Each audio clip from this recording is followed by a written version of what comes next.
Hi all, నేను మా ఫ్యామిలీతో కలిసి గుంటూరు కారం రెస్టారెంట్కి వచ్చేసాను. దీని అడ్రస్ అయితే Miyapur main road 4th floor AKMs Dharmarao signature Croma బిల్డింగ్లో లొకేట్ అయి ఉంది. నేనైతే ఒక 3 to 4 టైమ్స్ అయితే ఈ రెస్టారెంట్ని విజిట్ చేశాను.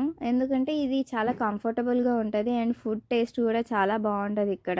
అడ్రస్ డీటెయిల్స్ అయితే నేను కింద డిస్క్రిప్షన్లో మెన్షన్ చేస్తాను. మీ అందరూ కూడా తప్పకుండా విజిట్ అవ్వండి, ఎందుకంటే ఇక్కడ ఫుడ్ టేస్ట్ అయితే నిజంగా చాలా బాగుంటుంది. ఆబ్వియస్లీ మనం ఫ్యామిలీతో వెళ్ళినప్పుడు రెగ్యులర్ ఐటమ్సే ఆర్డర్ చేస్తాము. సో ఇక్కడ వీళ్ళ స్పెషాలిటీ ఏంటి అంటే వెళ్ళగానే మురుకులు అనేది ఇస్తారు. Chicken Manchow soup, crispy corn, prawns, chicken, వీటితో పాటు ఈసారి వెరైటీగా ట్రై చేసింది ఏంటి అంటే నల్లిగోష్ బిర్యానీ. టేస్ట్ అయితే నిజంగా బాగుంది. గట్టిగా తినేటోళ్ళకైతే అది ఇద్దరికీ సరిపోతుంది. సో మీ అందరూ కూడా తప్పకుండా ఈ నల్లిగోష్ బిర్యానీని అయితే ట్రై చేయండి రెస్టారెంట్కి విజిట్ అయినప్పుడు. See you all in next video. Bye.